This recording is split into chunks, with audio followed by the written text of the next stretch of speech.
Greetings and salutations. Today we'll be covering the mysterious encounter of Betty and Barney Hill, which is also known as the Zeta Reticuli incident. It all started in the early hours of September 20th, 1961, when the American couple by the name of Barney and Betty Hill claimed to have experienced a terrifying encounter with extraterrestrial beings in a rural area of New Hampshire. The incident has come to be known as both the Hill abduction and the Zeta Reticuli incident, amongst other names. This is due to the star map which was supposedly shown to Betty during the encounter, which some researchers believe was that of the Zeta Reticuli star system. Barney worked for the United States Postal Service while Betty was a social worker. It must be noted that both were active members of the local Unitarian congregation and were involved in civil rights activism through the NAACP. It also must be noted that their interracial marriage was rare at the time, and said relationship did cause them to be viewed as community leaders in their hometown of Portsmouth. Their story has been very well documented in the best-selling book The Interrupted Journey. However, despite the widespread publicity, the Hills were adamant that their experience was genuine and not a hoax. It must be noted that most of Betty Hill's notes, tapes, and other items from the incident have been preserved and placed in a permanent collection at the University of New Hampshire, which was her alma mater. In July 2011, the New Hampshire Division of the Historical Resources marked the site of the alleged craft's first approach with a historical marker. The details surrounding the Hill abduction continue to fascinate many UFO enthusiasts and skeptics alike. To this day, the incident remains one of the most well-known cases of an alleged alien abduction. On to the incident itself. The perplexing encounter dates back all the way to September 19th, 1961, where at around 10:30 p.m. the Hills would start to return from a trip to the Niagara Falls, driving all the way back to Portsmouth. While traveling south of Lancaster, New Hampshire, Betty supposedly noticed a bright light in the sky which seemed to move beneath the moon and the planet Jupiter, and it was up to the west of the moon in particular. At first, she believed it to be a falling star, but as the object grew bigger and bigger still, it also began to move rather erratically. Betty would go on to plead with her husband Barney to stop the car so they could have a closer look. Barney would eventually pull over at a scenic picnic area south of Twin Mountain, and through their binoculars, Betty was able to observe an oddly shaped craft with multicolored lights flashing across the moon. Meanwhile, Barney was said to have noticed what he believed to be a commercial airplane flying towards Vermont on its way to Montreal, but it reportedly would rapidly change directions and start descending towards them. The craft was descending at what was said to be an alarming pace, and Barney would quickly realize that what he had believed was a plane was in fact not. The couple would continue to drive slowly, traversing Franconia Notch, in order to get a better look at the object as it moved closer and closer still to them. At one point, the craft supposedly passed over a restaurant and a signal tower atop Cannon Mountain and would go on to appear near the Old Man of the Mountain. Betty claimed that the craft was at least 1.5 times the length of the granite cliff profile, which was about 40 feet long, and the craft also appeared to be rotating. It was said that the silent illuminated craft moved erratically and bounced back and forth in the night sky, which supposedly fascinated the couple. The Hills would continue to drive until the object rapidly descended about 1 mile south of Indian Head, which caused Barney to stop the car in the middle of the highway. The massive silent craft would hover approximately 80 to 100 feet above the Hill's 1957 Chevrolet Bel Air, and it supposedly filled the entirety of the view of the windshield. The object supposedly resembled a huge pancake. Armed with his pistol, Barney decided to step out of the vehicle in case he had to confront whatever was in front of him. As he moved closer to the craft, he would go on to use his binoculars to get a better look. Much to his surprise, Barney would go on to observe anywhere between 8 and 11 humanoid figures peering out of the craft's windows, appearing to look back at him, noting that all but one of the figures moved in unison towards what seemed like a panel in the rear of the craft. The remaining figure would supposedly continue to stare at Barney and communicate a message to him, telling him to stay where you are and keep looking. Barney saw the humanoid forms approaching until it was estimated to be within 80 to 50 feet overhead and around 300 feet away from Barney. Now, it wouldn't be until October 21st, 1961, that Barney and his wife would report report the incident to the National Investigation Committee on Aerial Phenomena, also known as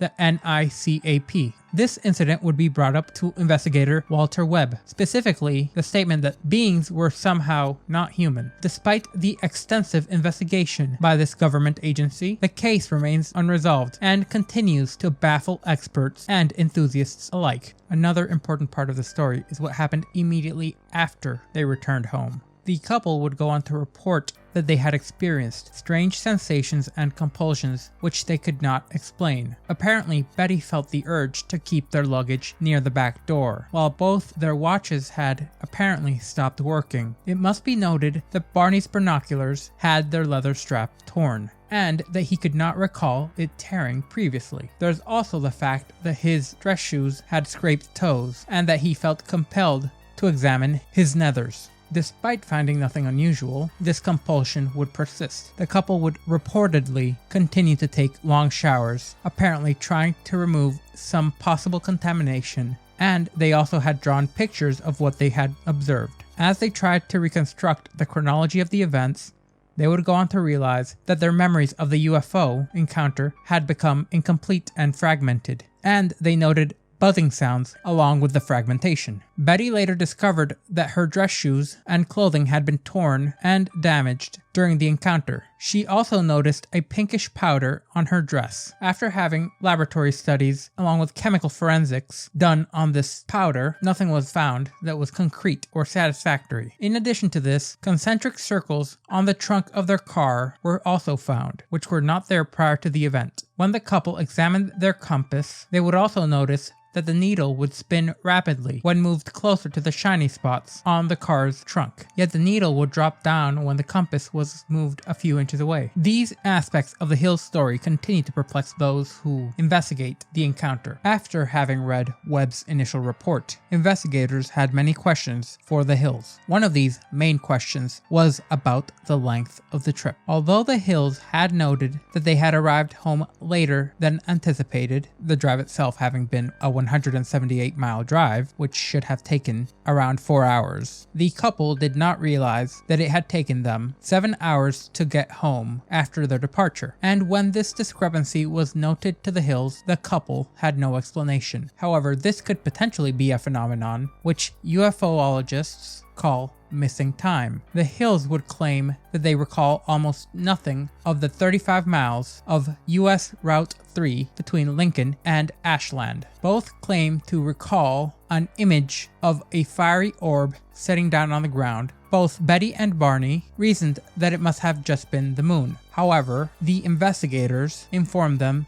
that the moon had set earlier in the evening. Later, the subject of hypnosis would be brought up, and it was decided that it should be carried out in order to recover the couple's previously irretrievable memories. While Barney was apprehensive, Betty believed it could help to set to rest whatever Barney had described as nonsense about her dreams. On November 23rd, 1962, the Hills would attend a meeting at their church, where Captain Ben H. Sweet of the United States Air Force was a guest speaker, who reportedly had an interest in hypnotism. The Hills would approach Sweet privately and relate their strange encounter to him. Sweet was particularly interested in the missing time of the Hills' account. The Hills would go on to ask him if he could hypnotize them in order to recover their memories. However, the member of the Air Force would decline, and cautioned them against going to an amateur hypnotist such as himself. Later, they would meet with a professional hypnotist who would help the couple. Under hypnosis, Barney reported that the binocular strap had broken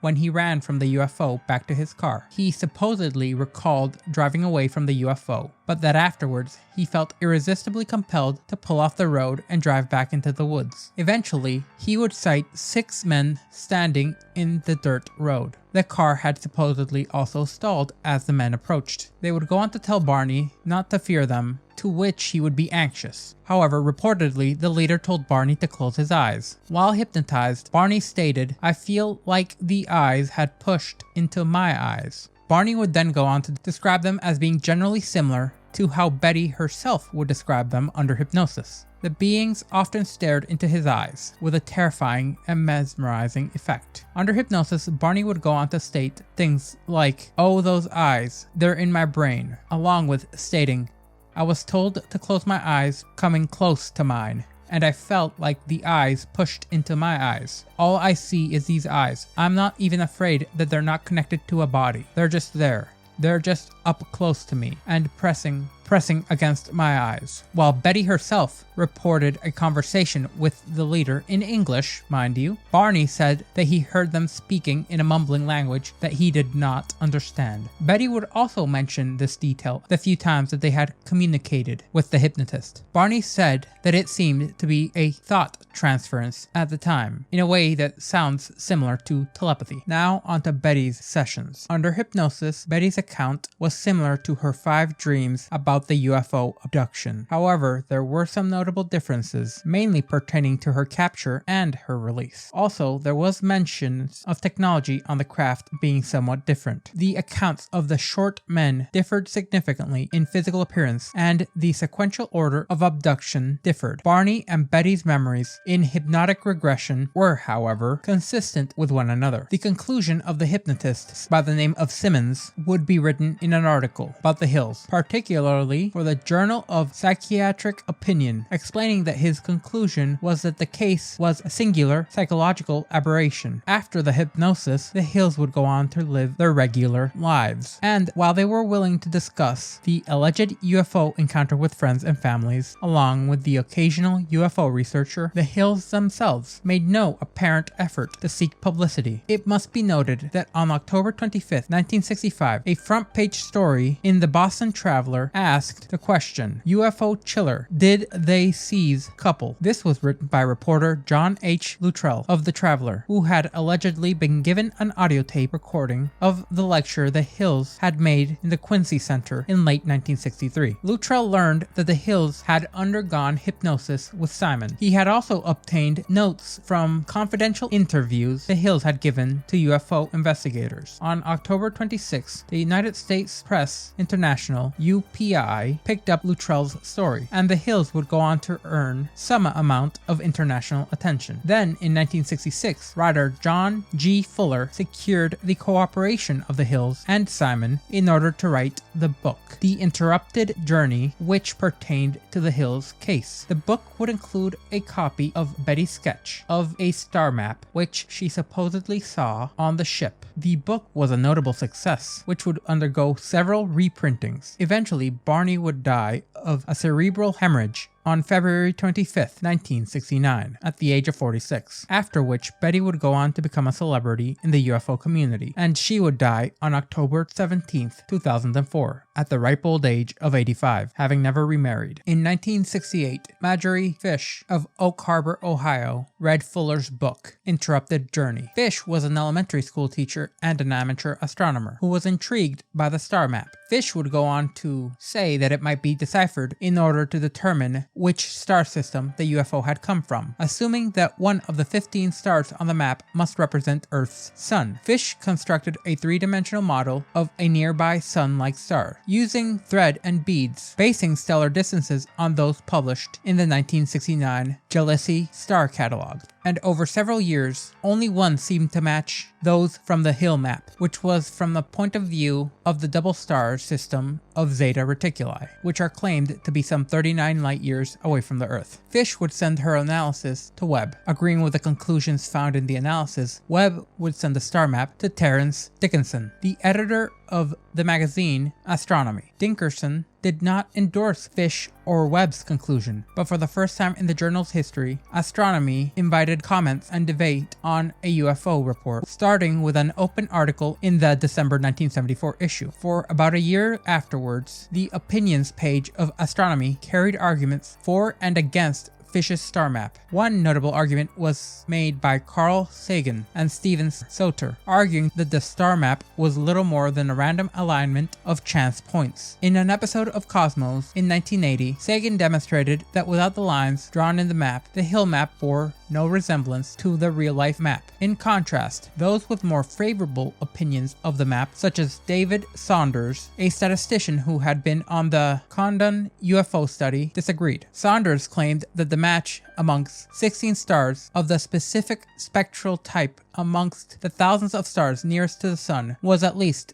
1,000 to 1 against. In the early 1990s, European Hippocros high-precision paradoxical collecting satellite mission, which measured the distance of more than 100,000 stars around the sun more accurately than ever before, showed that some of the stars in Fisher's interpretation of the map were in fact further away than previously thought. Other research revealed that some of the stars counted by Fish as likely hosts of life would have to be excluded by her own criteria, while some other stars, which had been discounted by Fish, have been recognized as potential abodes for life. Results such as this led Fish herself to reject her hypothesis in a public statement.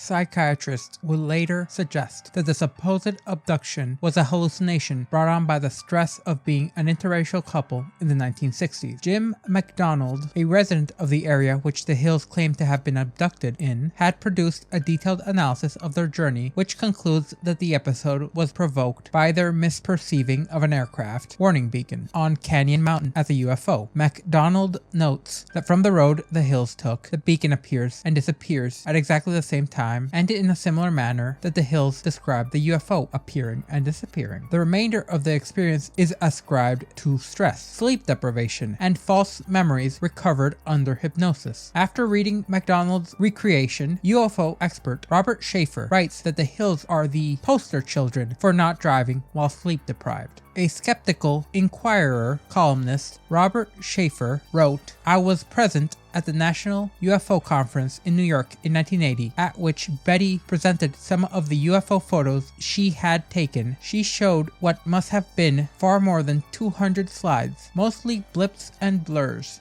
along with bobs, against a dark background. These were supposed to be UFOs coming in close, chasing her car, landing, etc. After her talk had exceeded about twice its allotted time, Betty was literally jeered off the stage by what had been at first a sympathetic audience. This incident, witnessed by many ufologists, leaders, and activists, removed any lingering doubts about Betty's credibility. She had none." In 1995, Betty Hill wrote a self-published book, A Common Sense Approach to UFOs. It is filled with delusional stories, such as seeing entire squadrons of UFOs in a fight and a truck levitating above a freeway. Schaefer later wrote in 1977, Betty Hill would go on UFO vigils at least 3 times a week. One evening, she was joined by UFO enthusiast John Oswald. When asked about Betty's continuing UFO observations, Oswald would go on to state, "She's not really seeing UFOs, but she's calling them that. On the night we went out together, Miss Hill was unable to distinguish between a landed UFO and a streetlight." In a later interview, Schaefer recounts that Betty Hill wrote, "UFOs are a new science, and our science cannot explain them." Robert Schaefer released 48 pages of archived documents relating Betty and Barney Hill, Benjamin Simon, and Philip J. Klass on the internet in December 23, 2015. In his 1990 article, Entirely Underdisposed, Martin Kottmeyer suggested that Barney's memories revealed under hypnosis might have been influence of the science fiction television show The Outer Limits, titled The Bolero Shield, which was broadcasted about 2 weeks before Barney's first hypnotic session. The episode featured an extraterrestrial with large eyes and said, "All in the universe, in all unities beyond the universe, all who have eyes that speak." The report from the regression featured a scenario that is in some respects similar to the television show. In part, Kottmeyer wrote, "Wraparound eyes are an extreme rarity in science fiction films. I know of only one instance. They appeared on an episode of an old TV series, The Outer Limits, titled The Bolero Shield. A person familiar with Barney's sketch in The Interrupted Journey and the sketch done in collaboration with the artist David Becker will find a frisson of deja vu creeping up their spine when seeing the episode. The resemblance is much abated by an absence of ears and hair, along with a nose. Could it be a coincidence? Consider this. Barney first described and drew wraparound eyes during a hypnosis session dated February 22nd, 1964. The Bolero Shield